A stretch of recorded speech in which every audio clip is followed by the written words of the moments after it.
The Night Lords. Synonymous with terror and murder, these sadistic killers favor the use of horrific and brutal terror tactics to break the morale of their prey before they strike. Waging their own wars in midnight clad, the Night Lords are known for their distinctive dark blue armor, brass trim, and lightning seen across their livery. In this video, we'll be using a variety of techniques, tools, and shortcuts to show how we approach to painting the Nemesis Claw Kill team to an above tabletop standard, cutting down on significant bottlenecks that can slow down getting your models ready for the battlefield, going from bare plastic to these results. We've got all the models built up and ready to start, but before we get to painting, we need to do a little bit of additional model prep here. Take the time to get yourself some green stuff, milliput, or any 2-part sculpting epoxy of your choice, and clean up any ugly gaps, unchecked mold lines, or other modeling sins. Here I'm using some black milliput and some basic sculpting tools with a little bit of Vaseline just to fill some very minor gaps. I need to make a very important disclaimer about this tutorial. I'm going to be making use of an airbrush. Now before you click off, just know that this isn't necessary. All of the effects achieved with an airbrush in this guide can also be completed with other techniques, such as dry brushing and overbrushing.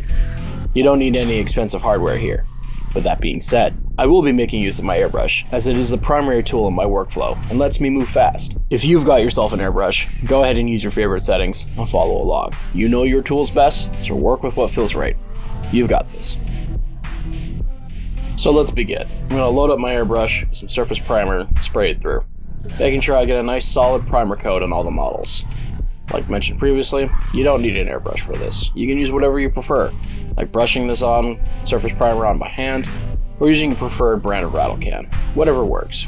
We just need a good solid primer coat, since this is going to be acting as the basis of our power armor color. You can paint this first primer layer any color you like, so long as it's black. Make sure you've hit every angle on these minis. You don't want to look at them from underneath and see bare plastic. Once we've given our primer coat a chance to fully dry and cure, we're going to address the armor first, since it's the largest part on our model. Starting off with Monument Hobbies Pro Acryl Dark Gray Blue, or use an equivalent shade. Then we're going to do a tighter zenithal highlight on the armor with Faded Ultramarine. To freehand the lightning, we're going to use Sky Blue and continually add bold titanium white to the mixture. We're starting off working off the black primer, doing a very broad zenithal highlight with the dark gray blue, letting the black primer work to our advantage by being the darkest color in our recesses. When you're doing a zenithal highlight like this, you want to aim for the very top of the model. The most you'll ever rotate the model in relation to your airbrush would be about 30 to 45 degrees. A really good trick is to view the model directly from above to see anything that's sticking out from your perspective. This is where the light is going to fall on the model, and this is where you should be applying the first armor color.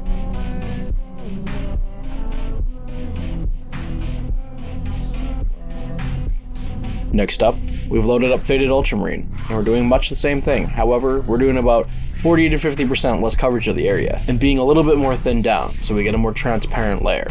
More so to the very top half of the model, focusing it around the head, just kind of keeping it a tighter highlight. Here's a side-by-side demonstration of before and after this highlight application.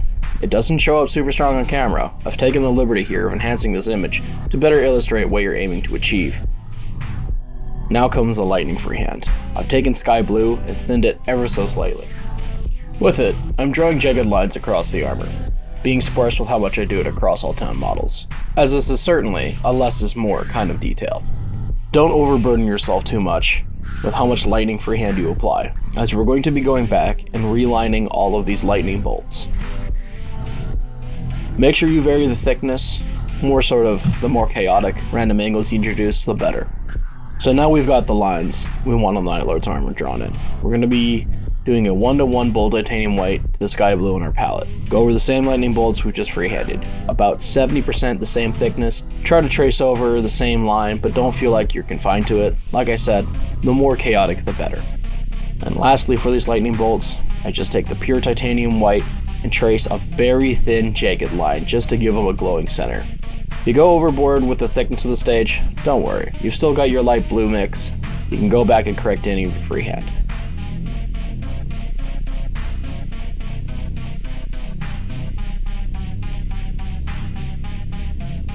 We've got the base coat stage of the armor all nice and done. It's okay if you've gotten the freehand onto the other parts of the model, as we're going to be cutting in with other colors now. For any of the leather, flayed skin, pouches, and so on, I've taken a nice raw umber color and started to cut in all these areas. Really, it's a painting by numbers at this stage. Make sure every part of the model has a nice solid base coat of its appropriate color. Always do another visual once over in all your models, just to double check. There's nothing more annoying than thinking that you've painted all the stuff you need in one color, to then only notice you've missed something and have to go back. Goodness knows that I've experienced that one too many times. Next, I'm going to take Pro Acryl Burnt Red. This is probably one of my favorite maroons or dark reds to work with. We're going to hit all the bat wings on the helmets, Legion icons, any loincloths, weapon grips, wherever we feel it's necessary.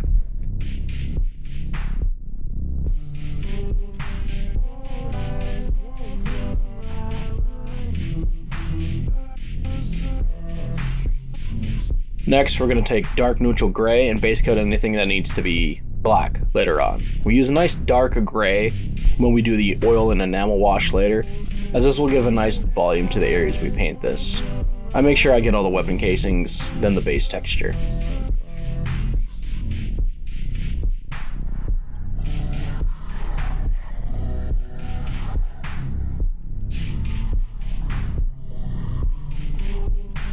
So here comes my most hated step in painting any miniature, base coating silver, or well, gunmetal in this case.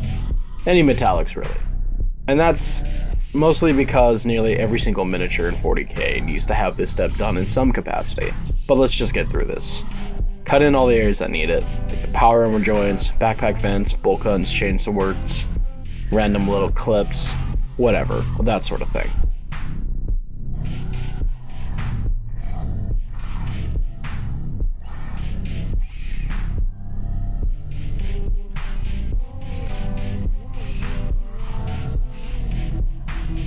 Moving right along, we're going to get a little bit controversial. We're taking Pro Acryl Bright Ivory and going straight onto the models.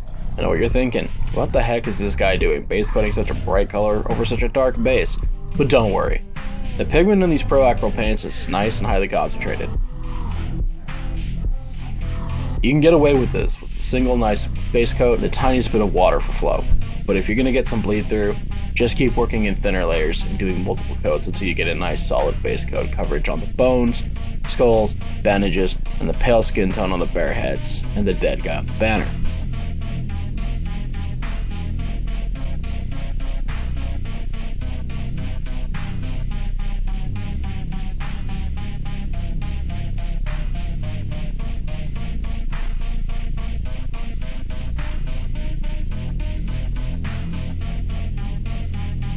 Okay, we're going to take a bit of a break here from base coating to do a different technique on the flayed skin cloaks. Here I've got Citadel Kislev flesh to start, and we're going to be doing some overbrushing with it. Now what's overbrushing? It's a lot like dry brushing, but unlike dry brushing, we're not going to be wiping most of it off and trying to work the paint until the bristles dry it out. Rather, preserving most of the paint's moisture out from the pot. We'll still run the brush across the surface of the model, much like how we would do with dry brushing, letting things catch on the texture and capturing a lot of that raised detail. We're going to do that on all the flayed skin bits here.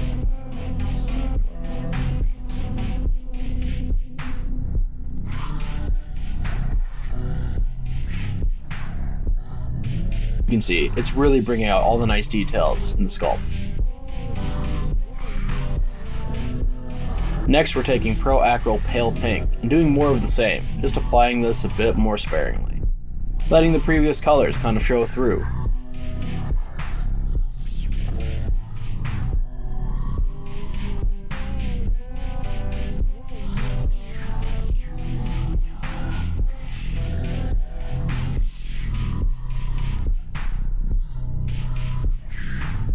Lastly, I've mixed in a little bit of ivory into the pale pink, and I'm just doing more of a traditional highlight to give the folds in this cape just a little bit more contrast. You got the edges, that sort of thing, some of the stitches, exaggerating the shapes of the model. That's what you're doing with highlighting. And that's what we're doing here.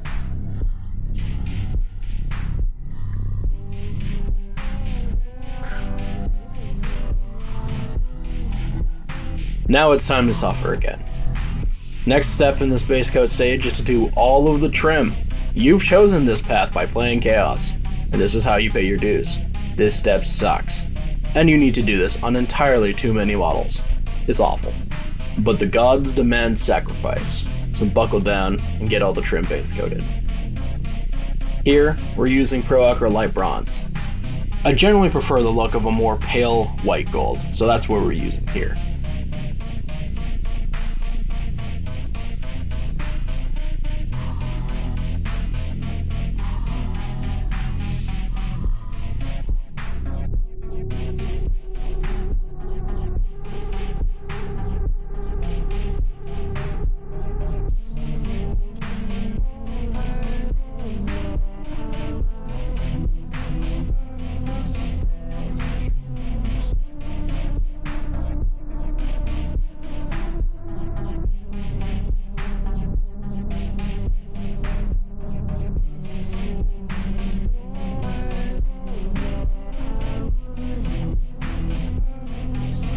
And through the magic of video editing, we're done.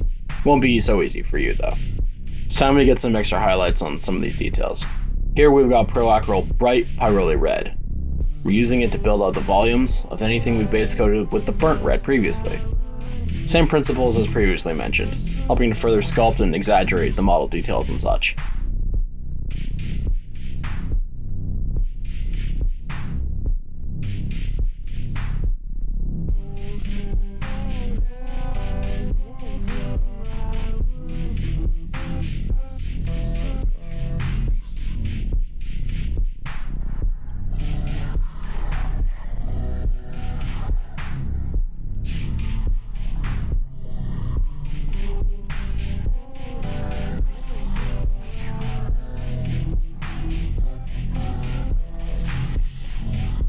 With that done, go ahead and bask in the glory of the hardest part is finally over. You've completed all the base coat and preliminary highlights.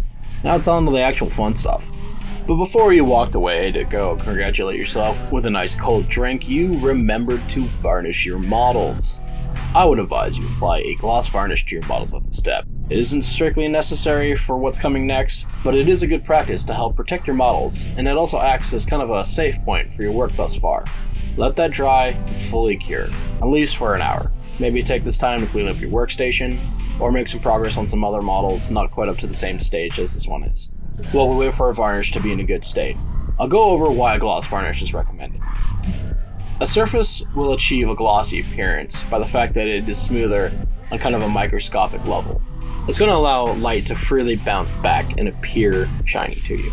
With this surface property, we can get our following oil wash step to flow and run into the recesses and collect around areas we would want it, making it a bit easier than applying it over a rougher surface, like a matte varnish for example.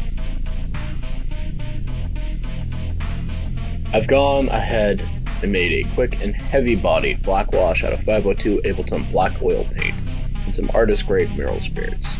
I've absolutely slathered across the entirety of the miniature. Once you've applied the wash, let sit to dry overnight. A full 24 hours would be more ideal, so you can sit back and call it a hobby session for the night. Come back to it the next time you sit down to paint. From here, we're going to be doing a reductive technique by using some cheap dollar store makeup sponges, Q-tips if you got them, and a small amount of the same mineral spirits soaked into the sponge or Q-tip. Really, a dab will do here, you do not need much.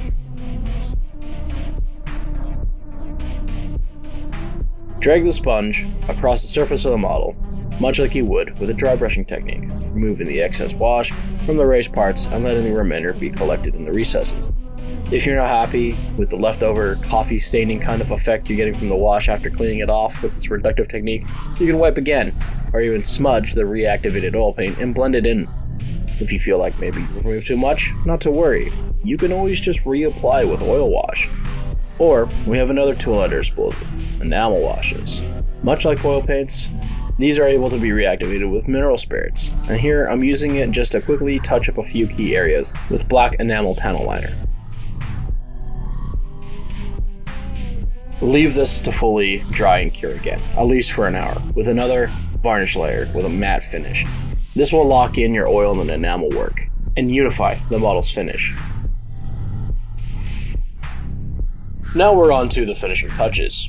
Here you can see me prepping all the glowing bits, like power weapons, plasma coils, and eye lenses, by taking a bit of the eventual glow color and mixing it with a bit of white. So making kind of a pastel magenta for the plasma, and a bit of pink for the power maul, eyes, lightning claws, and such.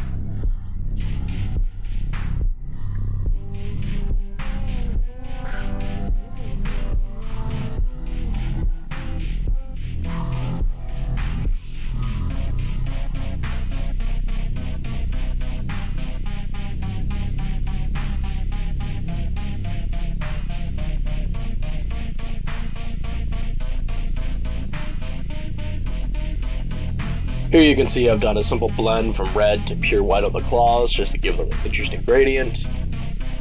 Kind of a light dry brush, edge highlight, that sort of thing, just to pick them out, make them look cool. And once that's done, I'll go back and give everything a highlight with pure white. This is the light source origin.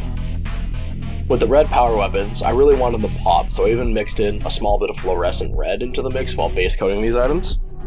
So once these are done and highlighted up, we take some nice acrylic inks, which are highly pigmented, and I thin them down with some medium, explicitly not water. Since they're runny enough in the liquid ink form, you're going to have a harder time using them while they're thinned with water. Using medium will better distribute the pigment and give the ink a better adhesion to the model.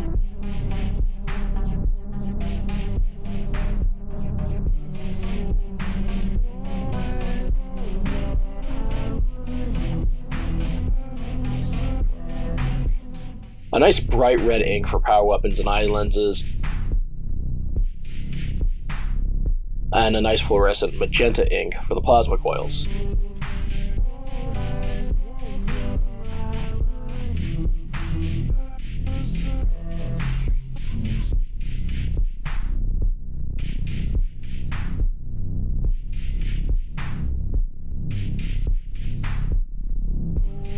Once that is nice and set and dry, I just went back and touched up the glow origin point with pure white, then down just a little bit on the power weapons and plasma coils, just to give them a little bit more of a pop, just to further sell the glowing effect.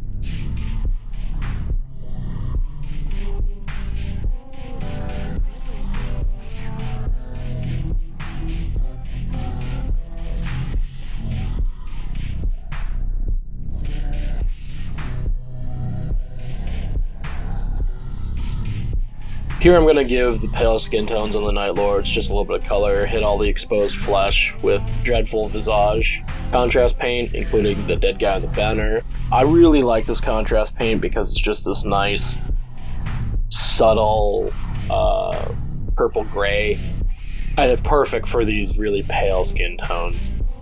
I'm a big fan of it. I think this is one of GW's bests. If this ever goes out of production, I'm gonna cry a little bit. And lastly, and arguably, the most important step to making these Night Lords look really malicious is some blood effects. I'm gonna take some classic Blood for the Blood God paint, heavily load that up on a bigger brush that I would normally use for dry brushing, and while using the air from my airbrush, splattering across the models. If you don't have an airbrush, you can actually get away with doing this with a very small diameter straw, like one of those thinner ones, and blowing really, really hard, or loading up a stiff bristle brush, kind of like a toothbrush, and flicking it across with your thumb. This process is going to be inherently messy, so just be cognizant of where you're flinging your paint, especially if you're using the toothbrush method. It'll get really messy. You're going to have to wash your hands.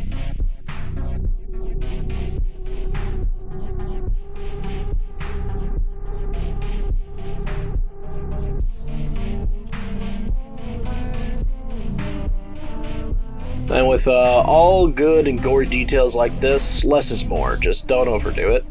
But we are going to also paint the guts on this banner guy.